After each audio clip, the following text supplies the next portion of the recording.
이제 294페이지 가보겠습니다. 재화의 공급 특례. 이 사건도 여러분들 많이 수업 때 들었던 사건이라서 잘 아실 거라고 믿는데요. 간략하게 해보겠습니다. 이게 벤츠가 있었어요. 다임러 크라이슬러 얘네가 있었는데 이제 차량을 수입을 했던 거야.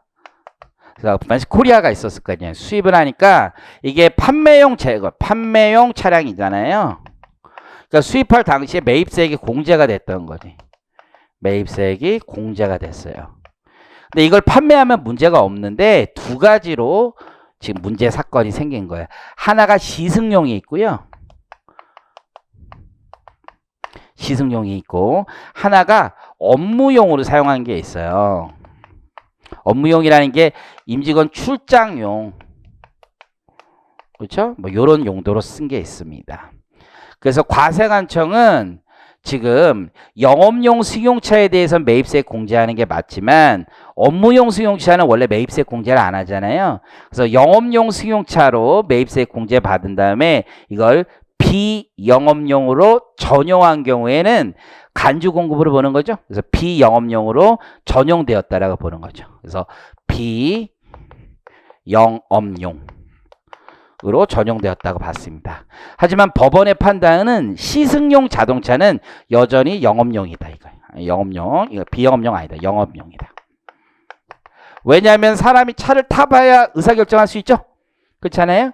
여러분 이제 차를 사러 가면 아직 차를 안 사보신 분도 있겠지만 사러 가면 한번 태워준단 말이에요. 잘 나가죠. 그러면서 그 동네 한번 쭉 돌아봐요. 쭉쭉쭉쭉. 그래서 외곽에 있는 데들이 아무래도 잘 돌겠지. 그래서 쭉 밟아서 쭉 돌아가고 그러거든요.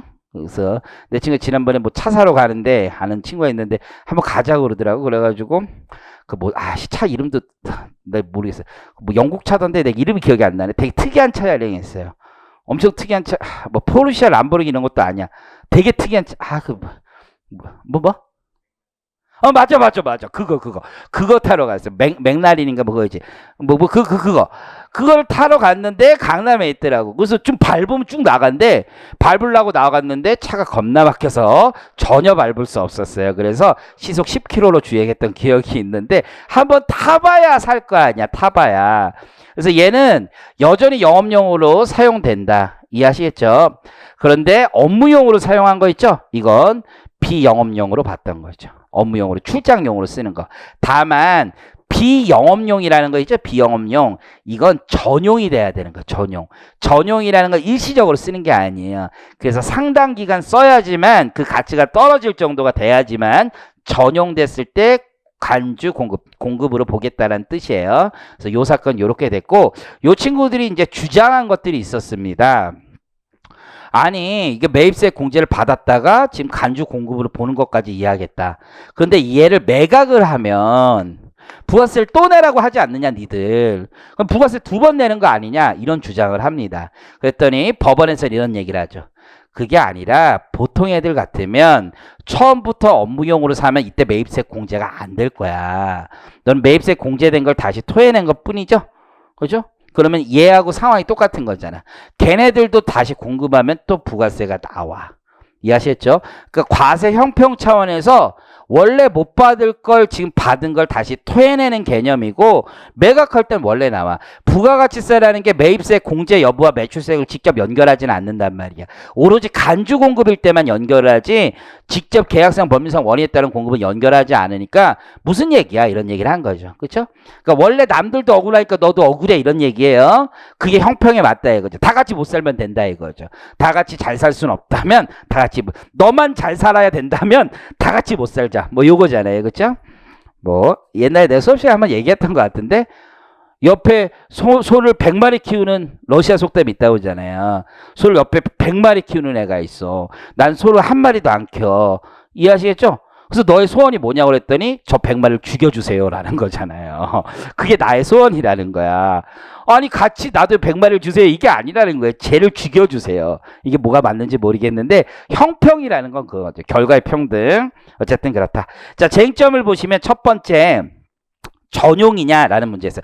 전용이라는 건 우리 오피스텔 같은 경우 있었죠. 이제 국민주택 규모 이하 요게 국민주택 규모 이상의 주택을 해서 매입세 공제를 받았는데 그 주택용으로 임대했을 때 상당 기간이라면 전용된 거라고 봤었던 그런 판례하고 맥락을 다 같이 합니다. 전용해야 돼. 놀 수는 없잖아. 잠깐 쓰는 건 괜찮아. 잠깐 썼다. 뭐 이런 새끼 봐라 이러면서 부가세를 과세한다는 건 이상한 거잖아요. 잠깐 쓸 수는 있어요. 잠깐. 그렇죠. 팔기 전에 한 이틀 썼어. 전용이네. 이렇게 해서 부가세 때리면 안 된다는 거지. 잠깐 쓸 수는 있는 거죠. 잠깐 탐이 나서 만져볼 수 있는 거. 아니 그런 시대 정신이 안 맞는 표현입니다. 어쨌든 간에 이게 잠깐 그 차가 탐이 나서 타볼 수 있죠. 그걸 가지고 전용이라고 얘기하면 안 되죠.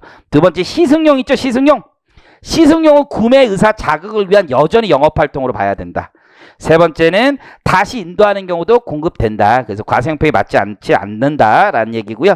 결론은 1번 상당한 기간 동안 비영업용으로 사용했다. 그래서 가치가 상당 수준 하락했다면 일시적 잠정적인 사용행위로 볼 수 없다는 거고요. 두 번째, 구매 의사를 강화하는 것에 불과하다. 세 번째는 과세 형평에 대한 얘기죠. 맨 아래 세 번째 줄로 가보겠습니다.